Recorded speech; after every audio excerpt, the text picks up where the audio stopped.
How's it going, everybody? I'm back again with another video, and in today's video I'm going to be teaching you a new and more efficient way to solve the first block. I'm going to be focusing mainly on the first block rather than the second block, but I will be talking about the second block a little bit. So yeah, so in my last first two blocks video, I taught you a really easy but inefficient way to solve the first two blocks. And that was mainly for if you're a CFOP solver switching over to Roux. This is for CFOP solvers and for beginner's method solvers who are looking to switch over to Roux. But yeah, so that was a really inefficient way, and now I'm going to be teaching you a more efficient way, and it's also quite easy, and I think it strikes a good sweet spot between efficiency and easiness. So let's just go ahead and get started. So before I go on with the tutorial, I just wanted to talk about color neutrality and why I actually don't recommend it just yet for beginners, or even intermediate Roux solvers. So before I go into that too, I just want to talk about what color neutrality is. So let's say you're used to solving on the white block. So you're looking for the white center. Okay, I see, there it is. But you notice that the block actually isn't very easy to solve as of right now. For this scramble, the white block isn't very easy.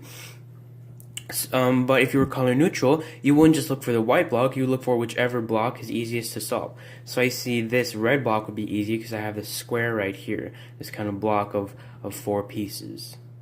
And the reason I don't recommend color neutrality right now is because it wastes a lot of your inspection time. And what I mean by that is, during inspection, if you are color neutral, yeah, you're looking for 2 things, right? So you're looking for which block is easiest to solve and how to solve it. But if you're not color neutral, you already know which block you're going to solve because you solve the same block every time. You're just looking for how to solve it. So focus, there we go. So yeah, that's why I don't really recommend color neutrality unless you feel like you really need it, which is like when you're, I don't know, maybe sub 15. But yeah, so that's why for this tutorial I'm going to be solving on the red and white block only. So yeah, let's just go ahead and get right into it.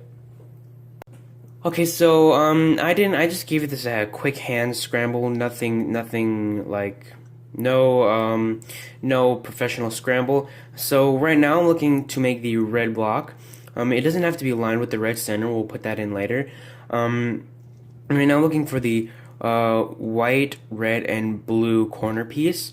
So there it is, and I'm looking for the blue and red edge piece, which is right here. So we want to put these 2 pieces together to make a pair. So right now it looks to be easy, but if we put them together like that using a wide U move, you can see that it's not properly put together. So what we can do is we can flip it by doing an R2 and then doing a wide U2. And then we go. So now we're looking for the DL edge. So I'm just going to put this on my left.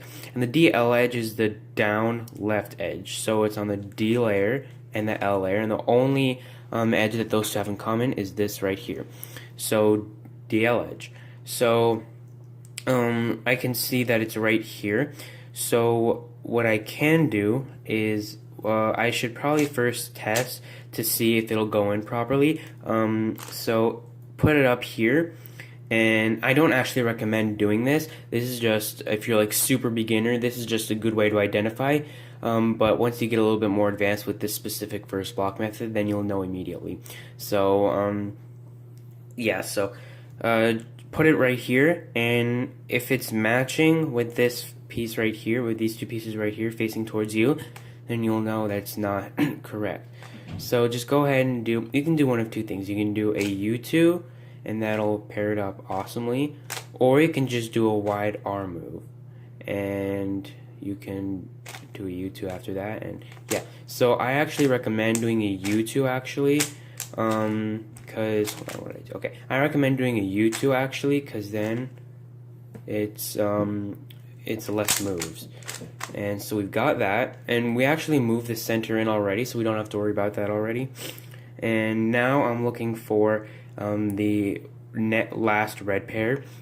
So that will be red, white, and green, and I see the pairs right here and right here. So I can go ahead and do something like this. And that pairs them up, and I can insert it like we would in CFOP. Now there are 2 ways to insert. You can hold it from the front like this and do something like this. but that would move this out. So that this kind of insert is when you don't have an edge in front here, so like that. But if you were to do this, it would ruin your pear, so you want to insert it like you would in CFOP or with a sledgehammer. So that doesn't really matter. So now we want to put in the DR edge, which is the down right edge. And guys, this DR edge is just downright amazing. I'm sorry, but I had to say that. Anyways, let's just go ahead and put in the DR edge. And I can see that this pair is already quite easy, so I can do a CFOP kind of thing and insert that. And now I see this pair right here, so I can separate them and insert it like that. And yeah, so let's just go ahead and go through that one more time. Okay, so now I'm looking for this piece right here and this piece right here. So the two blue and red pieces, the edge in the corner. And I can't really, there's no like really easy way to put that in like that, unless you have a mix-up cube, which would be amazing, by the way. But as of right now, there's no really easy way to put that in, except for if we do something like this. But that insert's wrong, so we can do an R2 and a wide U2. So there we go. So now you have to put in the DL edge. So I see that's right here. So I see that I can do, if I do a wide R2, that's going to put it in wrong. So I can do a U2, and I can insert it like that.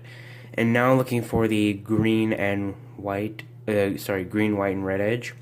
So I see that it's right here. And so instead of doing that and then separating it, pairing it up, and then inserting it, that's a lot of steps. I can avoid the first step by just doing a U and then taking them out. And now I can pair them up and insert into the back. So now here's the step that we skipped last time by accident. So we want to put in this this edge right here. So we can do one of two things. We can use a commutator, but that takes way too long and it's way too many moves. Rather, what we can do instead is we can get this center into the top or bottom place, and so we can do something like this. And now that that's in the bottom, I like to put it in the bottom. Now that that's in the bottom, we can just go ahead and put it in like this. And look at that, first block is done. Now I can just go, and now I like to just do CFOP for second block.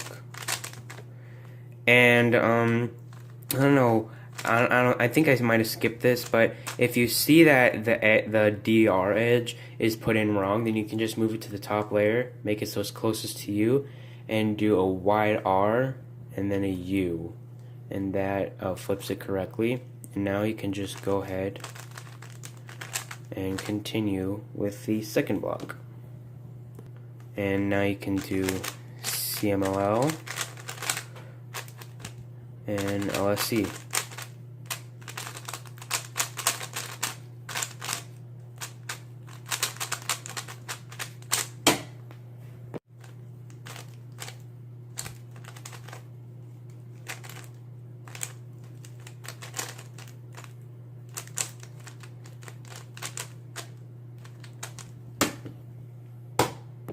Alright guys, that's the end of the video. If you guys have much fun watching the videos I'm making, then please like, comment, and subscribe. And be sure to shop at REL Cubes. No link in the description this time. Just go to Instagram and look up REL Cubes. No space.